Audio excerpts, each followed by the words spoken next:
Hey everybody, Seth Campbell here with the new Segue Says podcast.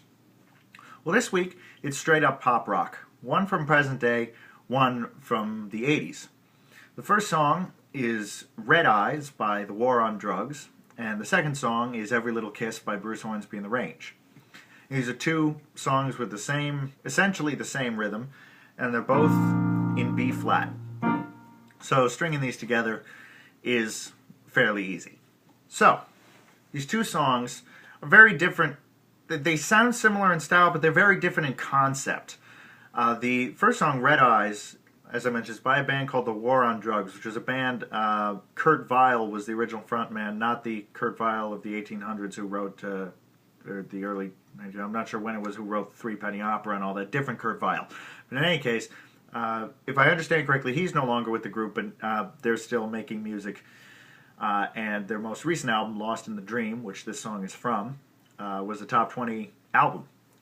And the interesting thing about these guys is they do have vocals and lyrics, but the way they treat the vocals is not as a central element to telling the story. The vocals are basically a melodic instrument. The mix is hugely full of reverb. It's very difficult to understand what the lyrics are, and when you look the lyrics up, it's impossible to understand what they mean. However, because of the way they do this, and because I'm pretty sure that's what they're going for, sort of a high concept thing, once you get that, it doesn't sound weird anymore. It makes sense. So, of course, being a solo artist who tends to play acoustic stripped-down versions of things, it's a little difficult to do justice to without having lots of reverb on my voice, and you'll be able to hear the lyrics, so you'll probably be confused as to what they mean. But just trust me. And check out the record Lost in the Dream that this song is from, because it's a really cool record. A lot of the songs go on a little longer than I'd like, but the instrumentalism is brilliant, and the way they use the vocals, like I said, once you get used to it, it's very cool and a very clever concept that they went for, I believe. So, here is what I suppose you would call a verse and a chorus, though it's kind of impossible to say, just based on the lyric concept. I'm going purely by the chords and the harmonic progression here.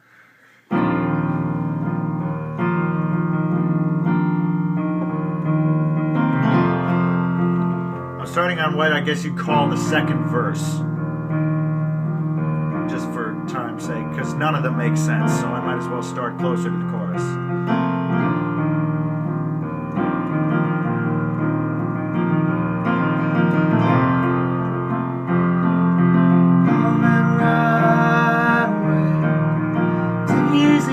If you stick to the earth,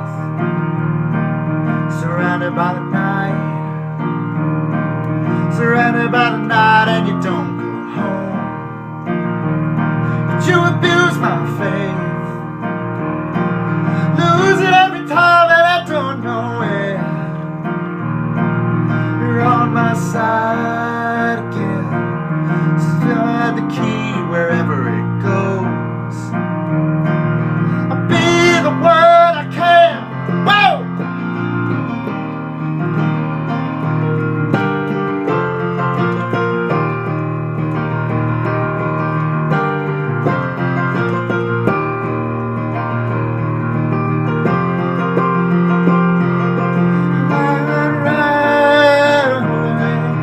Running in the dark, talk to my soul. See it in the darkness, come in my mind. We won't get lost inside again, babe. Like I said, doesn't make much sense, but the melody and chords are beautiful, and when you hear the arrangements on the record, it really is a great song, as nonsensical as it can feel. Now, I do apologize to the band if the lyrics are meant to mean something and I've just missed it. That's entirely possible, but it looks like they were going for more of a sound than a message. But that's how that goes. Again, that was a verse and a chorus, just going loosely based on song structure here, but you can hear it's a very steady rhythm, very defined backbeat.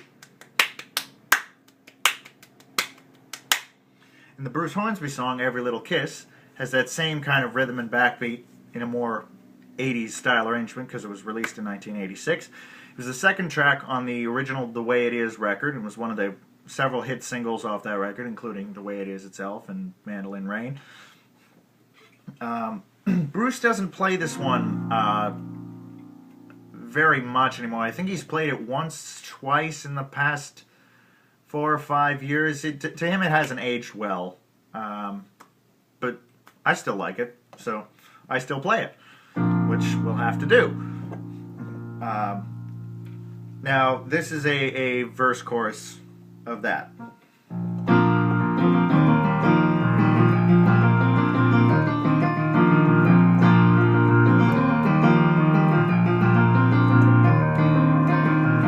Way out here working on the docks, everyone sees the long day through.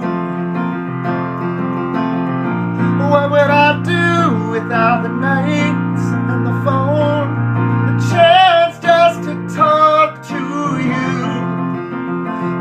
What would I do?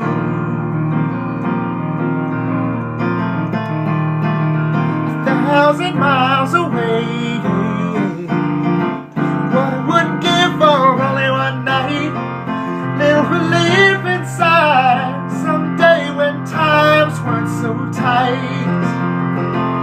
As the day goes down on the water town, and the sun sinks low all around, that's when I know I need you now.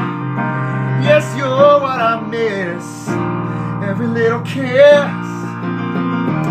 every little word, every little one. It's hard to sing that when you have a bit of a cold, as I do. Hopefully you can forgive me. But you've probably heard that song. As I said, it was a hit, and to my mind still should be. Anyway, same driving beat, same root key, and both songs make very good use of this chord, which is the 4 major 7 for those musically inclined. Basically, it's an E flat, the major 7, and this note, which is the 9 of this chord, thrown in. So it's basically, it's sort of an upper structure triad for those who know what I'm talking about. Anyway, so that chord gives a very distinctive flavor. Rather than, I mean, either song could just have gone.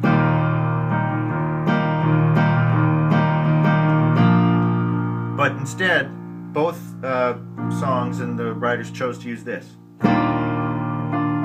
These 2 extra notes that are in the one chord hold over. So it's difficult to describe exactly what that does because it's very much an aesthetic thing. But as you can hear, it changes the flavor of the chord and the tone of the song, makes it a little. You know, I had a word for this. Not quite mysterious, but a little more open, a little more uncertain, and a little more complex. It's difficult to describe, but essentially, that's the use of this chord and the same rhythm is what put the idea into my head to put these 2 songs together. Now, I guess you could do this either way, but I like to start with Red Eyes, go into Every Little Kiss, and then leave it close with Every Little Kiss. So, Every Little Kiss actually begins with one of Bruce's signature little complex and dainty piano openings that I believe is an homage to Beethoven's Fifth, because it goes something like this.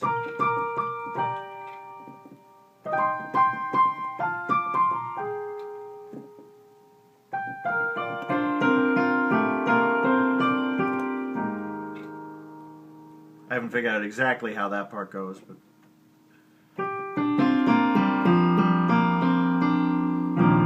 eventually settles on this chord, which is where the groove comes in with George Marinelli's guitar and John Molo's drums.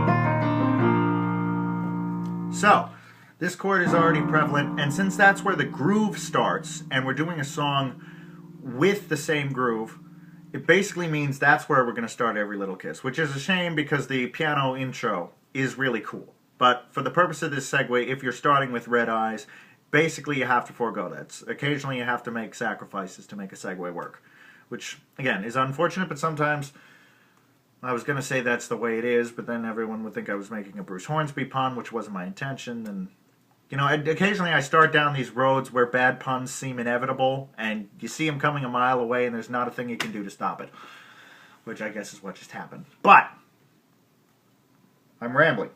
Let's start this from Red Eyes, because Red Eyes ends on a fade out. I'd love to hear how they do this live. I'm not even sure if they play live, but if they do, I'd love to hear how they end it. But it basically fades out on a jam over the chorus progression, which is a, let's see,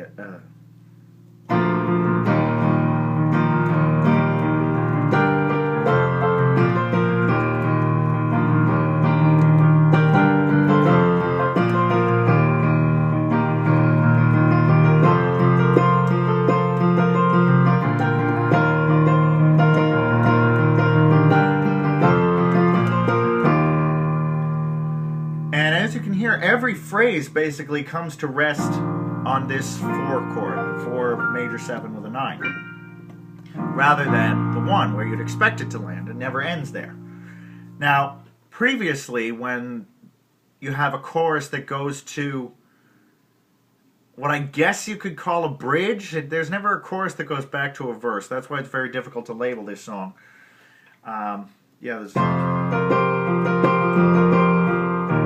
It just goes straight to this chord rather than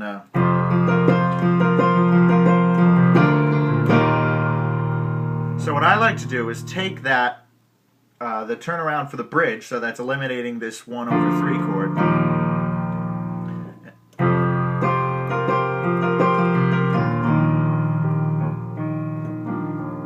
because when it goes to the bridge, it also it holds on this chord for a bit, maintains the groove, and breaks it down a little more quietly. So, since we want to start on this chord, we want to start Every Little Kiss on this chord, start by emphasizing the groove, then what better way than to utilize that breakdown that's used for the bridge? So basically, that would sound something like this, going from the jam of the Red Eyes chorus.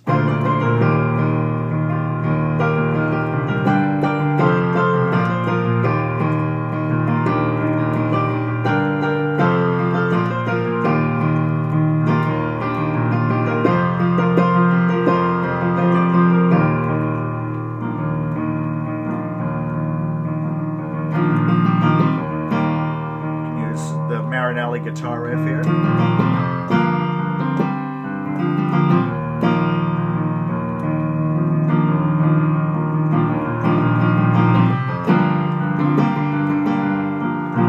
You can extend this however long you want if you want to let the mood sink in a little bit after the jam of the chorus.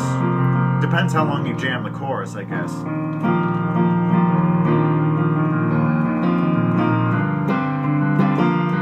Do this.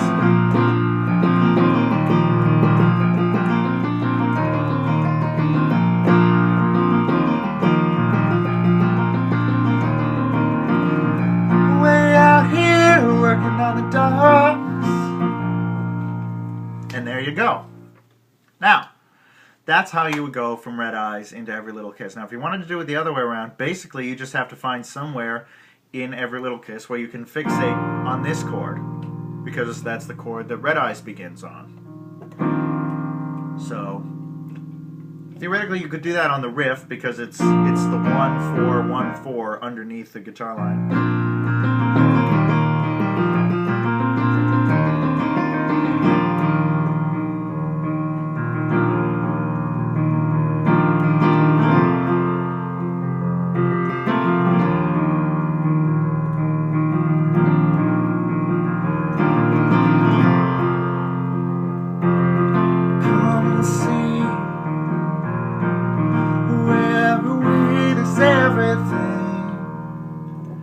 So you could do that, but to me, it doesn't sound as smooth.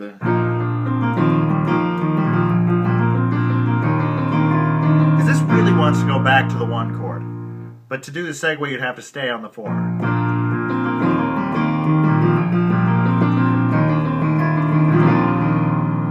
Which you can do. It works. But to me, it's smoother to start with Red Eyes and go to Every Little Kiss, because this chord is already provided for you at the end of Red Eyes. Of course, the advantage of doing it the other way is you could still do the Beethoven intro.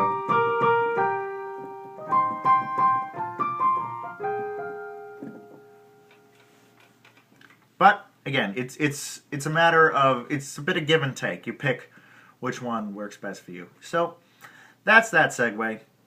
2 great songs, both fantastic albums, The Way It Is album and Lost in the Dream, respectively, that you really ought to check out. One, because it's just some awesome 80s style rock with brilliant piano playing by Bruce Hornsby, and the other because of, as I mentioned, sort of a cool high concept approach to vocals and melody. So while you wait for next week's podcast, there's 2 records to check out. So hopefully you've enjoyed this, and I will see you next week.